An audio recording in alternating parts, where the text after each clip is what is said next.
Okay. Now, do you have some people in your life, a dysfunctional family, whether it's your own or your spouse's, somebody you live with, roommate, whatever is the case, or maybe even somebody at work, and their dysfunctional family plays a role in your life, or they try to, maybe if it's the older ones, even your own age, shoot, it could be younger, they try to tell you how to live, tell you how you're going to live. They're going to make changes in your life behind the scenes, and next thing you know, you're like, what? And it's already put in place, and like in-laws, not just the parents-in-law, but the siblings, the cousins even, just anybody in their extended family, or your own, or your own. Some people, I do understand this, have it in more than one way, having to deal with a dysfunctional family. And it can be numerous people. Okay, but I just had one of those driving situations when you're like, what is on their mind? Real life happens in the little video, the beginning of it even. But do you have somebody like that? Something that you can't control. Like somebody driving in a weird way. You can't control it. And in your own situation, I'm not saying you have one, but anyway, just making it general, that it's kind of like, okay, I didn't sign up for all this. I didn't sign up for people deciding as a grown adult, okay, somebody else's family, or even my own, deciding what I'm going to do, how I'm going to live, how I'm going to be. And if not, they put such pressure on you. Now, you're independent of them. They put so much pressure on you that it's unbelievable. Now, is pressure the right word? What is really going on that it would even make a difference? Okay, I mean, unless they really have some kind of, maybe like you work with them or something like that, yeah. But if you're an independent from them, you pay your own bills, you make it somebody you don't work with, but you pay your own bills, you own your own home, maybe even you have your own kids, you could, grown adult kids, whatever is the case, you're independent. You don't get any money from them or anything like that. You don't really need them to survive. You don't need them to survive. Okay. But they still believe that they can somehow play a big role in your life. You may even be estranged from them, or just very low contact, don't really care for them, don't really talk to them over the phone. But they still believe that. And they still try to hold it over on you, what you do, okay? How you are, how you behave. You may live many, many miles. You may live in different states. You may live in different countries. But they're still going to hold something over you. Okay, now really think, what is it that they could be holding over you? Well, I'm not talking about anything like inheritance or something like that. But what could they be holding over you? Now, I have had a situation recently that really made me think quite a bit about this. Like if they are dissatisfied with how you behave in a certain situation, something that they put on you, and you didn't ask them, they didn't ask you, they told you you were going to have a certain situation that was going to change your life.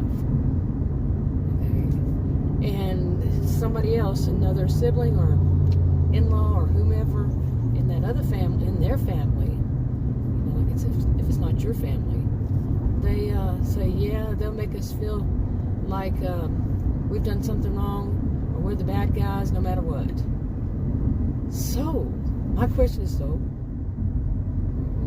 why does that make a difference?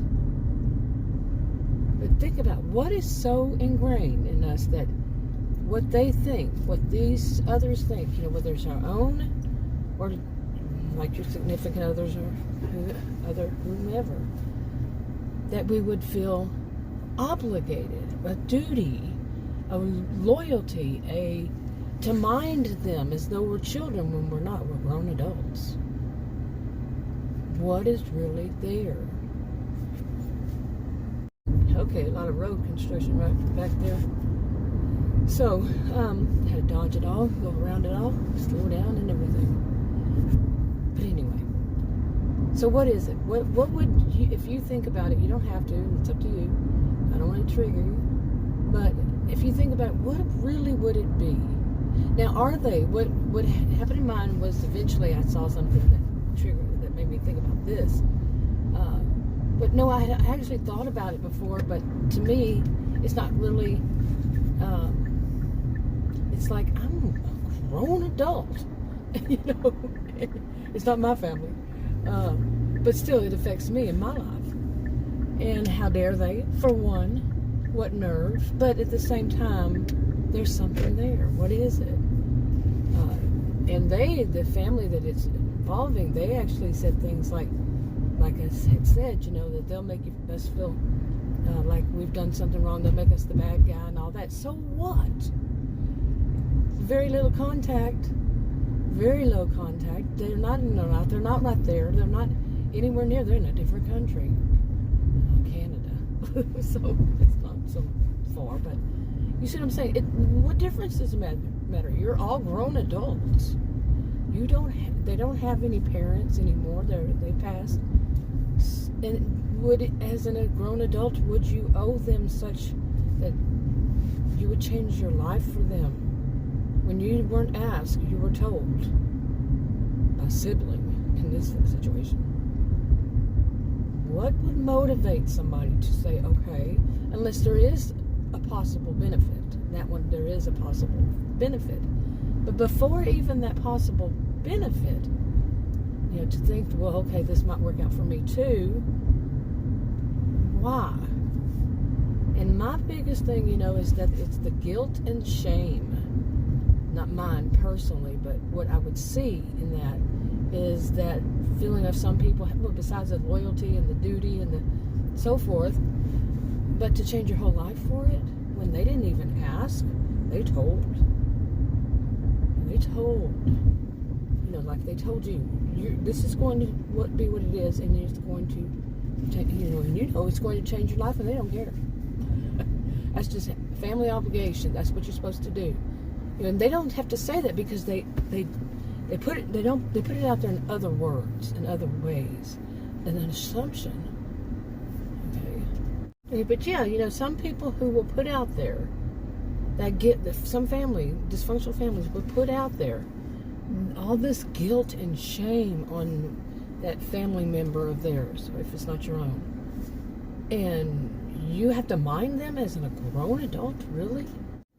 Okay, anyway, but really, quite a bit of it comes down to this, and some of it, not all though, the guilt and the shame, and that they will go, this type, not all, this is not a one-size-fits-all in any dysfunctional family, anybody, but some people, they would go around spreading gossip about you if you don't do what they say, if you don't mind them.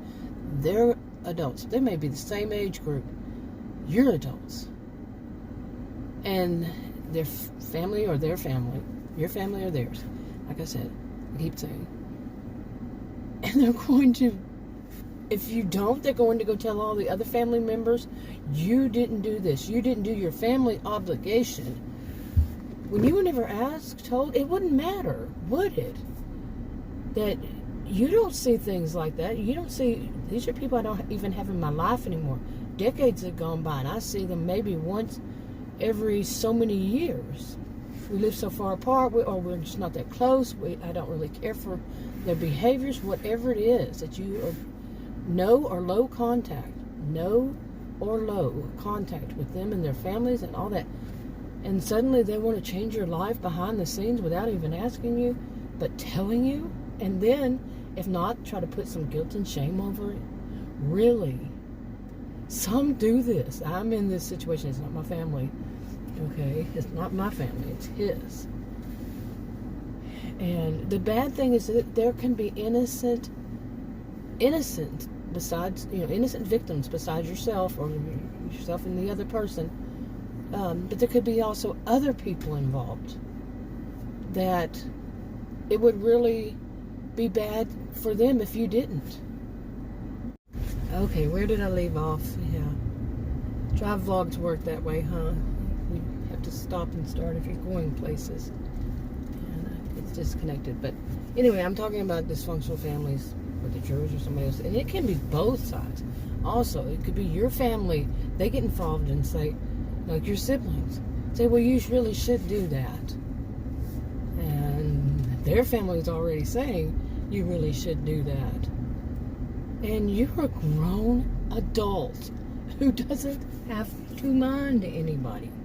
That's the weird thing, is when people think they can infantilize you, treat you like a child or younger than your age, treat you like they rule your world. They tell you how to live. They tell you, how you should do things, what you should and shouldn't do.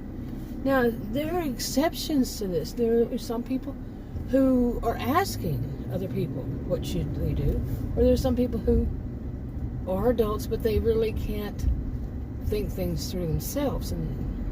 But is it the other person's right? Is it the other person's family member? It depends on the circumstance. Okay, this is not 100% across the board in anything, because there could be circumstances that aren't just that easily said, no, I'm not your child. Even if I were, I'm a grown adult. Okay? There could be situations where the person needs help. They may even have power of attorney over that person. You see, that would be different. Or life or death kind of thing. That would be different. But just a regular one that doesn't involve all that. But you have to also question, what nerve do they have to think that they can do this to you? And where did they get that? Is it just part of their personality, that they believe like being like a sarge in charge type person, male or female? I have seen mainly females do that. They're the older sibling thinks that they're in charge of the family, and the family, they may have only been a few years apart or a year apart in age, and they're grown adults. They're in their 50s and 60s and up, 50s and up, 40s and up, and that sarge in charge one, firstborn, it could be the secondborn. Maybe the second one was the first sister or something. Whatever they put in their head, they to come up with this. But when you're an adult and you are far from them, you're on your own. You are an adult, like I keep saying, and they believe that they still have that role in the family as they're the sergeant charge. And you have to mind them. If you come to visit your grown parents' house, they're going to tell you where you're going to sleep and what time we're going to eat and what day you can come there. It's none of their business. This type. But some of them still believe in those terms. Seriously. You're just the young, especially when they say my little sister or my little brother. Really, what are they saying? Are they thinking about it? Say you're in your 50s and up and they're calling you the little sister, the little brother? Really? Some people are not having anything behind it, but some do. Some are still trying to infantilize the other person, make them young, make them put themselves up as the ruler, of the house. The home, of the family. And y'all don't even live in the same house or in the same state, same country, and anything. Like I said, it's not their lives. It's not their business to do that. I have seen unbelievable myself and through others of people doing this. Okay, I don't know what it is today, but today is Thursday, July 28th, 2022, and they're like Sunday drivers out today. Seriously. Have you ever heard the expression Sunday drivers? I hadn't heard it. I don't think I was in my 30s or so. But yeah, Sunday drivers are driving really slow. Like they have all day to do nothing. No rush, no hurry, and under the speed limit. Seems like that's the thing of today, and it's a Thursday. But anyway, back to this. Now, how would you, yourself, I'm not giving anybody any advice, read the disclaimers below this video on YouTube, and I don't give anybody advice. None of this is any kind of advice or suggestions or anything. But how would you personally? Okay, let me see who's going next. How would you personally handle that? Somebody, I mean, if there was a possible, benefit, would it make a difference? Or would you tell them, do not ever do that again?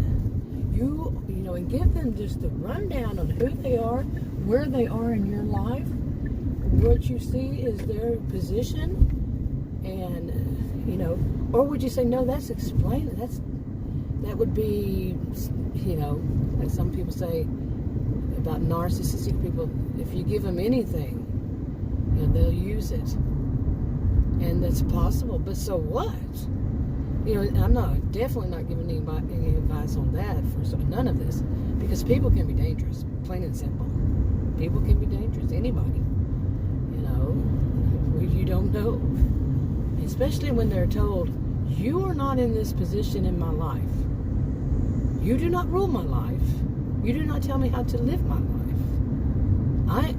But if you go into the thing of saying, I'm a grown adult, that's kind of, in my situation, it would be like having to explain yourself, and that would not be good. But just to tell them, you do not do this. You are not that part of my life. Something like that. I think it's different than say, I'm a grown adult. I've learned that in my life to say, I am this age, and you're telling me that's just like, oh, that's fun to them. Oh, now they know you're, like some people think, oh, I know their weakness now. But the stern no, and whatever it means to say that stern no, and or just no contact, out of my life, and that's it. Do not bother me. I will get a restraining order on you. Something like that, if they just continue. But to change your life in the first place, what nerve, because they see it as family obligation. No, I don't. Of course I could think of some circumstances that there's a little bit of that as a grown adult, maybe, but honestly, I think that some good, decent people, they would do if they were asked, if they, had a choice in the matter. Then they get to personally, decide what they want to do and what they can and cannot do. But for somebody to tell them and have already put everything in motion to where somebody innocent in all of it, perhaps, is going to suffer too. It might benefit you, these kind of things. But there needs to be that boundary. So people have a lot of trouble with boundaries. What does it mean? But the boundaries is, you do not tell me. You ask me. And if I say no, it means no. It does not mean you sit there and try to manipulate me into doing what you want me to do. No means no. And don't cross that line and go and make decisions for me. It seems like that sometimes is going too a little bit too far for some people. To say, don't you do this. In that sense, the next step, no should just mean no. And I don't have to explain myself to you.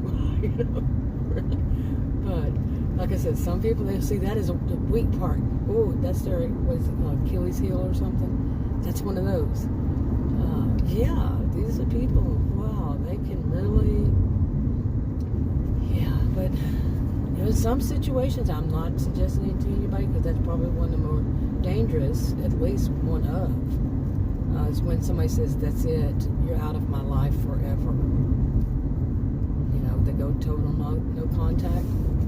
Yeah, that could be the really dangerous time. Because some people, they think that they practically think that they own another person, family member. They own them. They own part of their lives. Like I said, it could be a sibling. It could even be an adult niece or nephew, or their cousin's nieces or nephew. They're grown. They may believe that the their family, that family, side comes first because they were in the whole family longer. No, it's not necessarily true. But they think that side of the family comes first in any decision, and they make it like a group, but it's really one person pushing it. One person wants their way, and they throw a temper tantrum. Grown adults throw a temper tantrum and are going to go gossiping, bad-mouthing the person, telling everybody how horrible they are, and they have no family obligations, so therefore they are a narcissist. Stuff like that. Well, no, this is not my life. You do not make decisions for me. Oh, well, yeah, you're just selfish. This kind of thing. They will try, and they will do it. Anything to stomp they're really stomping their foot. Like I don't even want to insult children, but, throwing an adult temper tantrum, and they're going to try to ruin you because you didn't give them their way. That could be. Then there's the shame and the guilt and the throw it at and the other people calling. It could be. Not my situation, but it could be. And they would know no bounds. Anyway, I'm going to wrap it up. Talk to you on another video. Bye.